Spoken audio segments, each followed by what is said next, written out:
the winner and your new snake. There's something in the tub. There's something in the tub. Wait, something in the tub. What? So, Pastor. Yeah. What's happening, mate? Oh, you know, when we were doing the challenge and Jack was finishing up, I looked at the corner of my eye and saw egg in a bucket and thought maybe Jack spit up into my bucket. Hey everybody, welcome back to the Tribe of Nerds. Shane and I are back for more Survivor 50, episode 11. We're here with Pastor Jacob from TheSnake. Jacob, hey everybody. Thank you. Good to be here.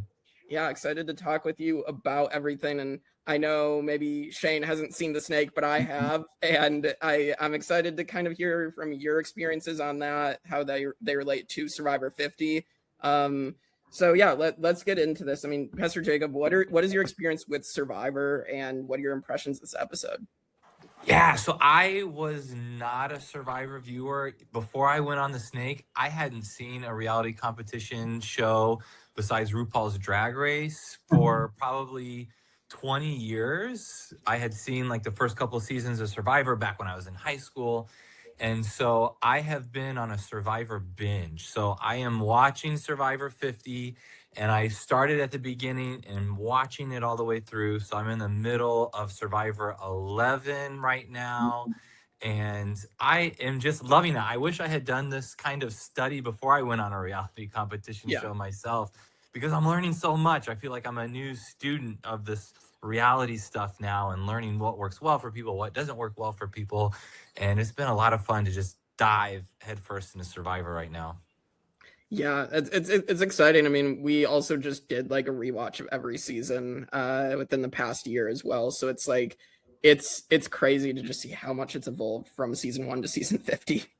Yeah, a lot has changed, and people, it's funny, like even though people have 49 seasons worth of the show to watch, you still see people making some of the same mistakes that maybe even they themselves have made in the past. And it's really interesting. And coming into a reality competition show as a pastor and now kind of seeing this whole idea of playing with honor and integrity, I have a lot of feelings about this now, because I think that whole concept of honor and integrity and reality competition show is such bunk. And it is a game where you are meant to lie and deceive and backstab. And the entire idea of voting someone out, like you have to vote someone out. Sari said it this week. Like you're playing this. She told Joe, you're playing this honor integrity game, but you're about to vote out Devins. That's betrayal right there. So if you're pretending that you don't betray people, the entire concept of voting someone out is in itself betrayal. So you just kind of have to lean into it. And I think this honor and integrity thing isn't what people think it is. Yeah, absolutely. I think like it's funny when people try to do that and then they still will like try to claim they played completely with honor and integrity if they make it to the end, and it's like, you haven't done that though. No one can. It's impossible. That's silly. Yeah, and that's why I think like Coach's flaw is a little bit, because he like preaches honor and integrity, but what I think he really means is like, I'm gonna play Survivor, but I'm gonna add some honor and integrity to it, but it's still Survivor. Whereas Joe is like, what's Survivor? I don't even know what that is. I just want honor and integrity. Yeah, and he somehow made it to the end last time. He'll probably make it to the end again. If I were on there, I would drag him to the end, because there is no way he's winning this season. No. I mean, what are your guys' thoughts on just in general on this episode? Because this was such a great episode. There's a lot that happened with the double, and as we'll get into, I'm sure. But I mean, Pastor Jacob, I mean, with this being episode 11, we're close to the finale. I mean, what are your thoughts on everything that just happened? Yeah, this was a heartbreaking episode at the end of it, because I think one thing that I learned going into this reality competition show of TheSnake was emotions are real. That even though it's a competition, even though you've got to put aside the whole idea of honor and integrity and play and deceive and cheat and lie and steal and get your way to the end, there's still very real emotions here. People want to win. And when at the end of this episode, you know, when we watch Ozzy leave and he is so sad in that moment, even though he made mistakes, you feel for the guy. Like, he wanted this. And of course he was blindsided, and that's part of the game. But these emotions are real. And Yeah. so there's part of me that just kind of ached for him in knowing how much he wanted this. And so that was a big part of this episode for me. And then I haven't seen, because I'm only up to season 11, I haven't seen Cerie's original seasons, but Yeah. dang, I knew she was good from everything I read about her, but just watching her do what Ozzy couldn't. Ozzy couldn't play the idol when he needed to, but Yeah. Cerie using that extra vote at the perfect time to save herself was masterful. Oh, 100%. Like I'm excited to get into that as we get into the episode. And yeah, as someone who is somewhat of an emotional player, I can totally relate to that. Like emotions, you're dealing with real people and you're dealing with people that know each other. And I think that's very, very difficult to do. But Shane, your thoughts on the episode? Yeah, for me, this is my favorite episode of the season. I think this is the best. And for me, it really comes down to strategy because that's what I love about the game. And like, there were some really great strategic moments here, like especially like Jacob, like you're saying with Three, like that extra vote play was amazing. And if you haven't seen Cerie's seasons, like she's played 5 times. This is at least her second best game, if not maybe her best. But she has one game that might be better than this. But we'll see how this one turns out because she's on track to do really well here. But like I like that. I'm really like I've always been a fan of Aubrey just from her first season, and like her edit is really picking up, and her story is picking up here. And I think the way she handled Ozzy was good. So I really enjoyed that, and I feel like she's emerging. Cerie's emerging as big threats here. Not sure who else. So it's interesting because those are 2 of my favorites. And even Jonathan, like I'm so impressed with Jonathan this season. I just worry how he's coming off of the jury because it seems like they're not loving him, but he's playing a really good game. Yeah, I agree. I think Jonathan's game has improved. Like I think when we rewatched 42, I think we caught on to the subtleties of his strategy, but now he's much more overt about his strategy. And like that's great to see how much he's improved. And we've met Jonathan before in Florida. So like he is a nice guy. Like I like Jonathan, but like you said, Shane, I don't know that he is gonna come off the best way to this jury socially. So Right. Because I mean, if I'm voting, depending on who he's sitting with, if he makes it, I'd vote for him more than likely, unless he's with Cerie. Because like, right. Yeah.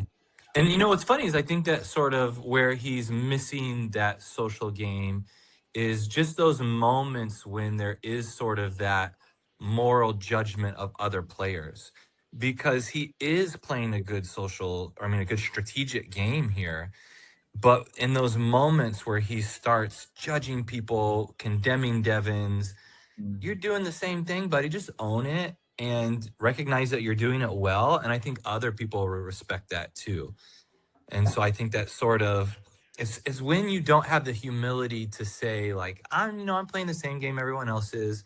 When you start having that sort of moral superiority, that's when other people start feeling like, this doesn't sit right with me. So I feel like if he owned that strategy a little more, it would be better for him. Right. I agree completely. Well, let's get into the episode itself. So we started off with, Joe is angry. Of course, he's angry at Rick Devens. And that's going to be put together with Rick Devens doing a dance montage about, getting $2 million for everybody and getting an idol. I mean, Jacob, did this make you think back to TheSnake? Did you ever have a dance, if you got some small victory?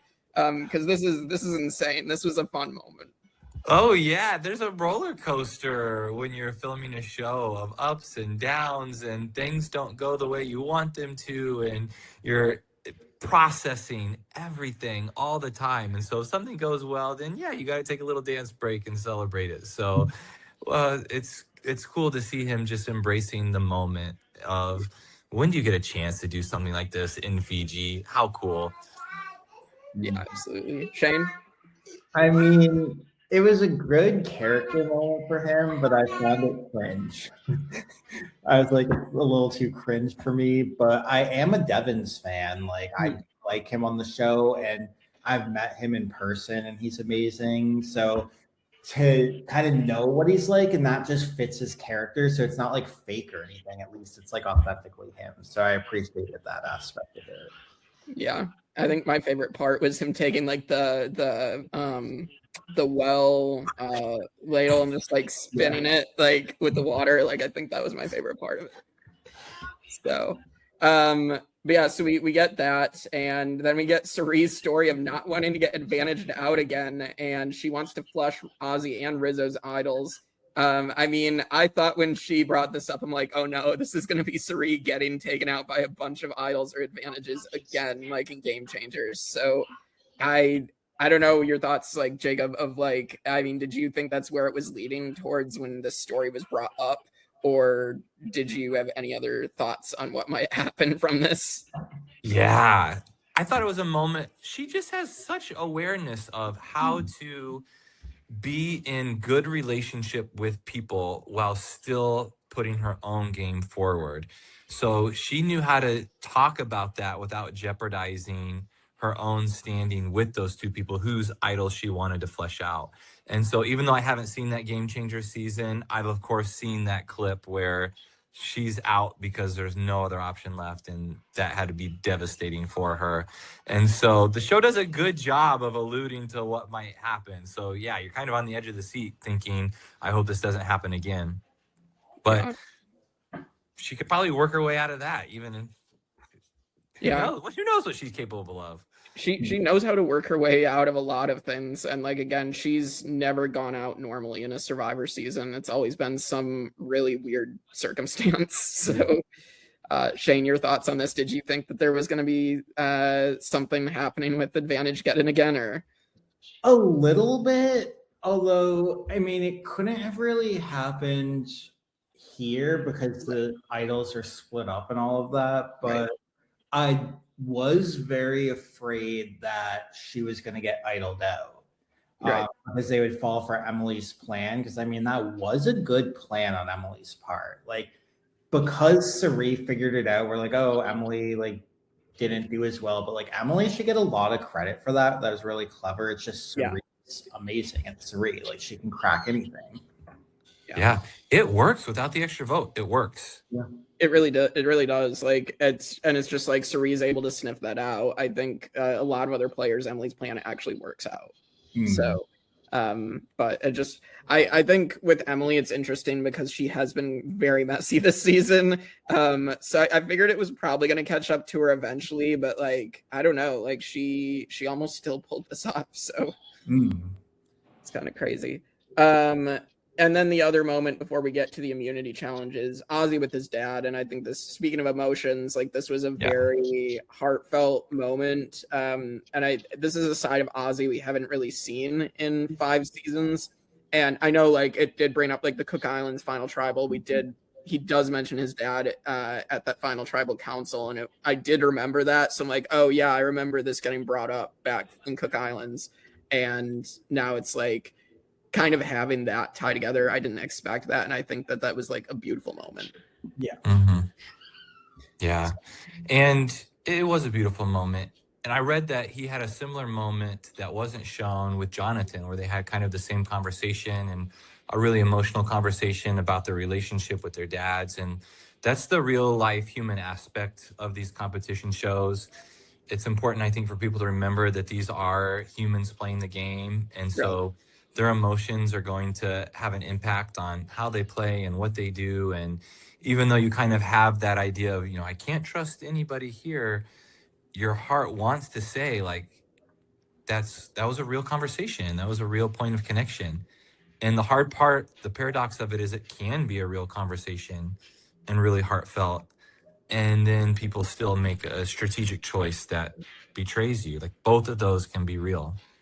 Yeah, I think that's a really good point, because it's easy like sitting at home to be like, you're so dumb, like make this move, like to Ozzy, like why would you ever go with Cerie to the end, like vote her out? But to your point, like he forms this emotional connection where his emotions take over, and it's like, okay, it's not easy to make the strategically sound move because there are emotions, but if it's in a vacuum, Oh yeah, it's so easy. Just vote Suri, but it's not in a vacuum, and that's what makes Yeah. Survivor interesting.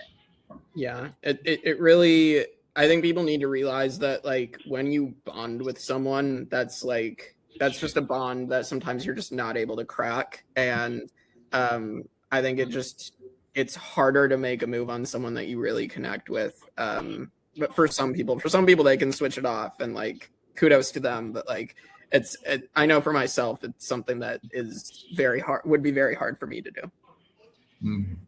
Yeah. So. Yeah, and I read in his interviews that he had come to the realization that he would be so happy to sit next to Suri as she won. Yeah. And I believe that he Yeah. probably felt that. Yeah. I think that's the thing is like, if you connect to someone so much that you're willing to sit next to them, regardless of the circumstance, regardless of what happens, I think that's important too. Because I think being happy whether you win or lose, and like if you do lose to someone that like has meant a lot to you, I think that's a great thing too. Right. And I think a point to it also is like Ozzy has made it to the end and lost before, so he like knows the frustration of it, and like so he's maybe not going in with as much confidence that he could win as he should, because this game of his I think was his best. Like he played really well here, but like he'd probably rather say, "Oh, I'll go with Sari, and if I win, great. If I lose, at least I'm happy for her," versus going with, I don't know, Jonathan and losing and then being all pissed off because it's not so much about. Right. And I mean, yeah, Ozzy lost by 1 vote to Yule, who is like one of the best players of all time. So, yeah. So let's get to the immunity challenge, the doghouse in the water. They've had this many times before. And I remember the synopsis said, like, something is going to happen at the immunity challenge. I'm like, what could it be? I think a lot of people were theorizing it was a medevac. And no, it is the fact that Tiffany didn't lift her foot when she needed to when they were going to 1 foot. And Jonathan wins because Tiffany is caught doing that. So, I mean, Pastor Jacob, I mean, you famously had this challenge in your season of TheSnake, right? Where the disgusting food challenge, right? And you got caught in the moment with Jack, right? So Yeah. I mean, walk us through like the similarities. Yeah. So I'm sure a lot of folks watching this podcast haven't seen TheSnake, and so there was this moment in the second challenge of the show where I was neck and neck with someone in a gross eating contest, and I thought I was about to win because in the bucket of this person there was a bunch of egg that had been spit up, and so the rules were you had to eat whatever you spit up, and the competition was called, the person won, and in the end they went back to the film and saw that there had been food in the bucket. It wasn't from me, but I was the one who had to speak up about it, and so kind of put a target on my back, and it was this whole social hullabaloo. But it's one of those things, and I think it's true with this episode too, where for me, I just replayed again and again what would have gone differently had this, whole rule debacle not happened. And I think it had really real implications, as it did in this episode. It's an interesting thought experiment to think about what would it be if Tiffany had won that. Yeah. And this is the kind of challenge that Ozzy excels at. Right. And such power in this immunity challenge to go back and forth between the two camps. And so just, a second difference in a challenge can make a world of difference in the entire game and how it unfolds. So to think about Ozzy winning, to think about Tiffany winning, it would have been a completely different result, I think. Oh yeah. Yeah. This is definitely probably one of those what ifs we might want to talk about for season 50, because if it changes significantly and Ozzy's in a different group or he's with Sari, like so many things change. Because if Sari's on the same side as him, that idol's getting played. Oh yeah. It's so fun to talk about these what ifs, obviously, Shane. Like I think that's the fun of Survivor, is so much different things can happen, so much can go right, so much can go wrong. So I love talking about that stuff, obviously. So I think since Tiffany would have won had she actually lifted her foot, I think we can maybe talk about those implications for sure. I mean, I think so let's say Jonathan is in her place on that side. And so now it's him, Cirie, Devins, and Emily. I mean, how does that change? And now Tiffany's in the position where she's the swing. I do wonder how that happens and how that affects the other side now too. I mean, does she go and tell, now she can go and tell Ozzy to play his idol. So yeah, I do think 100% that changes things. Yeah, I think that's a really good point because Jonathan was a bad person for Cirie to be in that power broker position because he wants Ozzy out, so he's not going to tell Ozzy. Right. Cirie tells Jonathan, "Hey, I don't want to vote Ozzy. Go tell him to play the idol." And Jonathan's going to try to get Cirie and Ozzy in the same night. That won't be good. But I think Cirie played it beautifully by realizing to just go along with Jonathan and hope for the best. But yeah, with Tiffany there, it'd be a completely different story. Yeah. Because I think people were so oriented towards Aubrey already on that side of the camp that if Tiffany was the one going back and forth, I don't think there would have been as much of a push for Ozzy. And like you said, Cirie could have tipped off Tiffany a little bit more.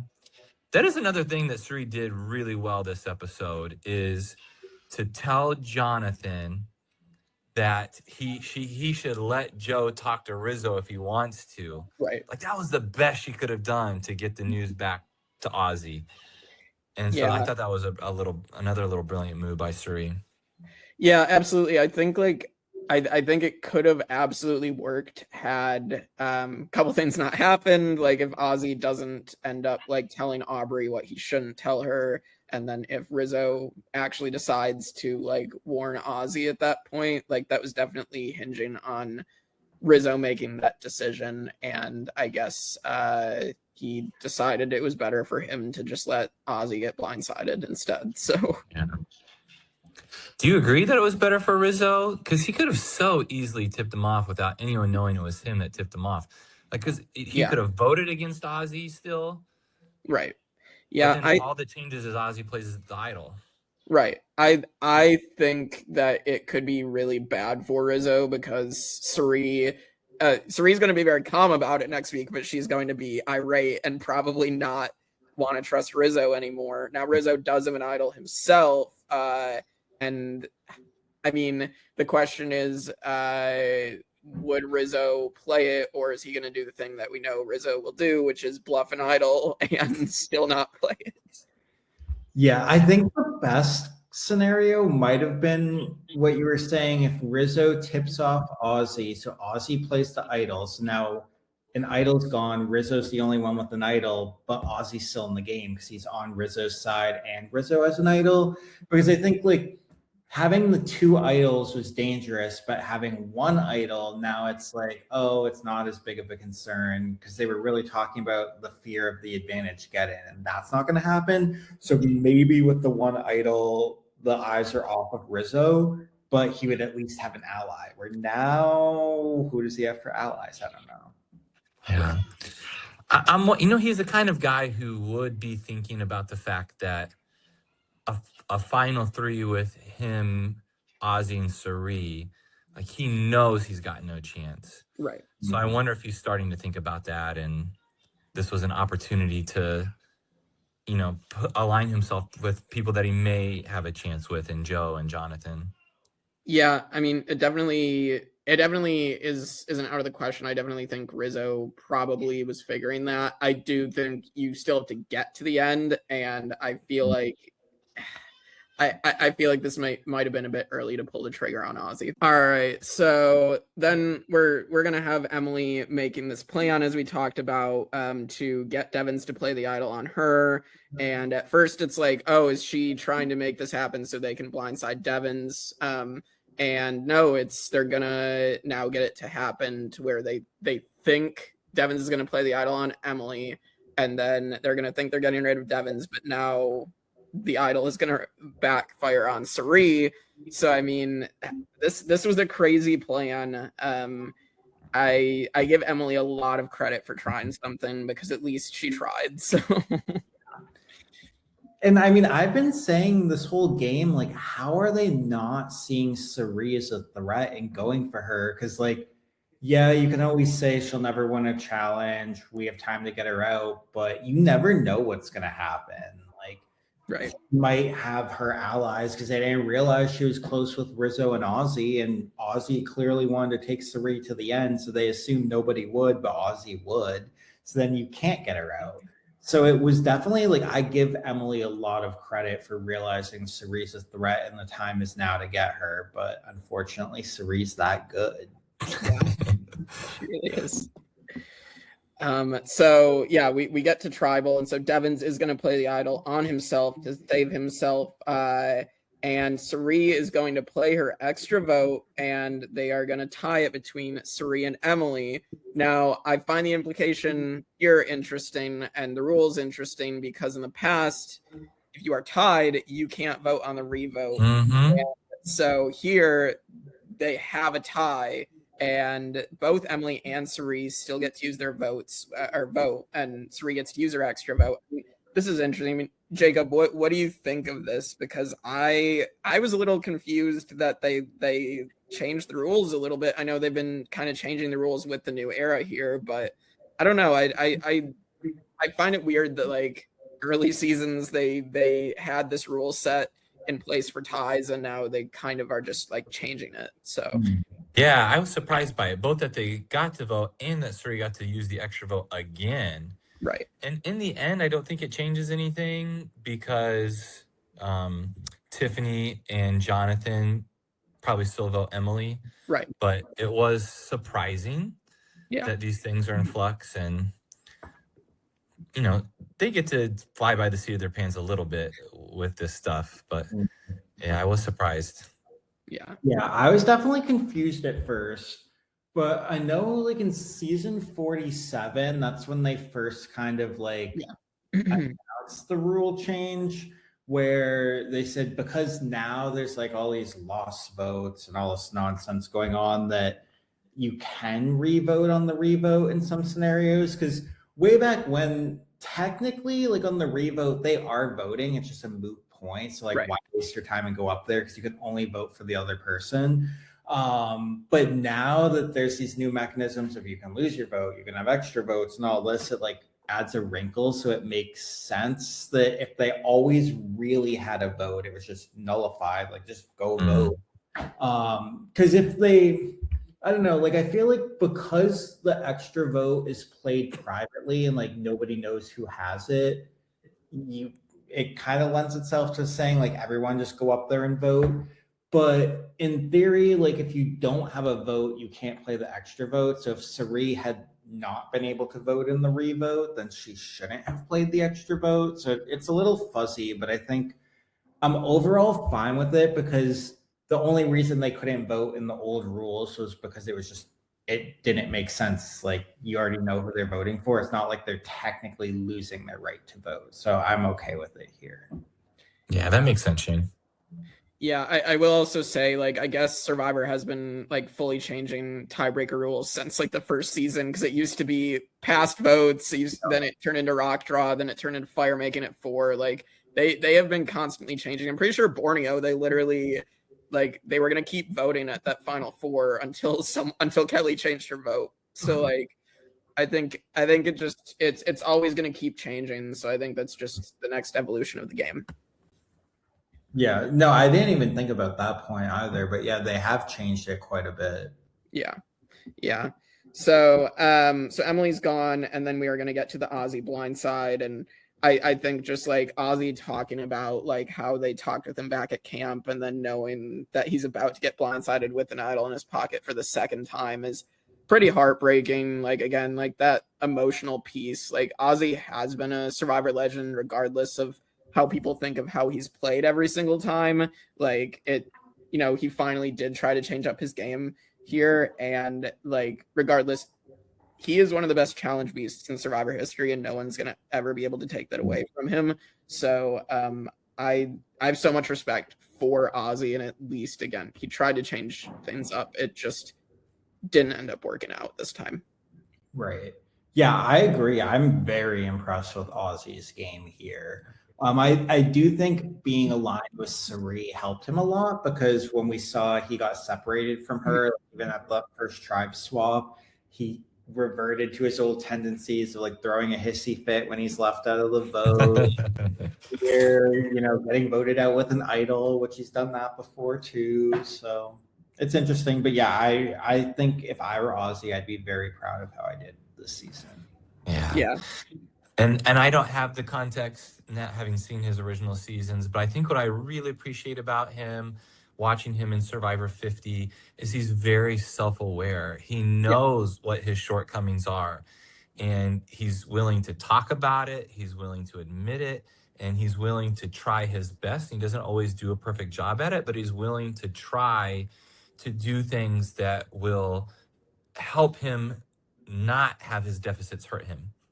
So he knows where he's weak, and he's doing things to try to help that. And so I appreciate that self-awareness, because a lot of people go into it with just sort of that, they're the best attitude, and being able to say like, no, like we all have shortcomings, and to admit to that was really heartwarming.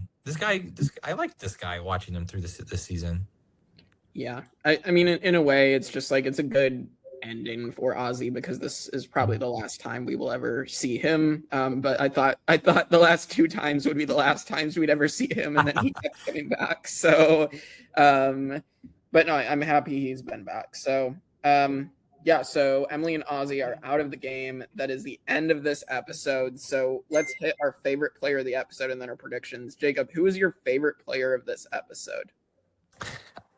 No surprise, I've got to give it to Sari. Devin's had such an amazing last episode, but this just really cemented for me how she's able to do all of these small little maneuvers to keep herself alive. And I was reading about her presence on Big Brother with her son and some of the other seasons, and it sounds like she does have a history of being hurt by other people's mistakes. And so that looks like it's going to happen here. That the fact that Ozzy so openly talked about being allied with Sari when they were doing such a good job of keeping it hidden, I think is really going to hurt her next episode. And so I'm getting worried for her.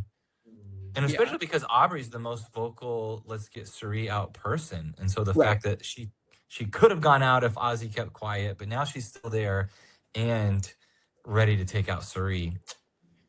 I'm scared. Yeah, I'm nervous for her, but again, we had Jenna Lewis targeting Sari immediately, and that did not work out. So.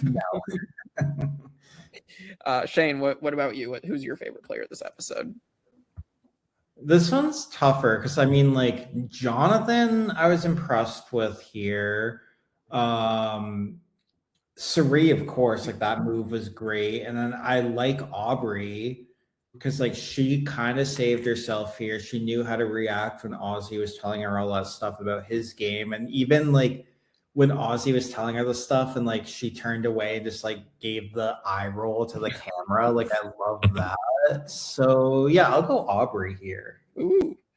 All right. Well, I'm gonna agree with Pastor Jacob, and I will pick Sari. I just think her game this week was really, really good despite losing Ozzy, and it makes me nervous for her as well. But again, I think Sari is going to be able to maneuver it. I mean, if the preview is anything to talk about, but we'll get there in a second now. I mean, that's the best use of the extra vote we've ever seen. Because the only other time where it really came into play was Marianne voting out Omer. But this is way better. Yeah, 100%. Well, let's get to our predictions. So next week looks like Sari knows there's a rat, and she's gonna splat the rat. It looks like she's probably gonna go after Rizo. We'll have to see. I mean, Jacob, what are your predictions for next week, episode 12? Okay. Well, I mean, how many episodes are there? We're getting towards the 13. There's 2 more. Yeah. Okay, gosh, with 7 people left. So Are you all assuming there's got to be another double elimination in this episode? I think the finale will be 6, because they used to do 6-person finales. I didn't love it. It's rushed, but they did that through like season 37. So. I think that's correct. Yeah. I know Game Changers, that Sari advantage getting was the finale at 6. Yeah. Okay. I think that's correct. Yeah. All right. Well, I think then, as much as I love him, it seems like Devins does not have a real connection with anybody. So I think people are still wary of him and his antics. And so I think that he's probably the most likely target, if not Suri. I'm not going to say Suri because I don't want it to happen. Yeah. So I'm going to say that Devins is probably a likely target here.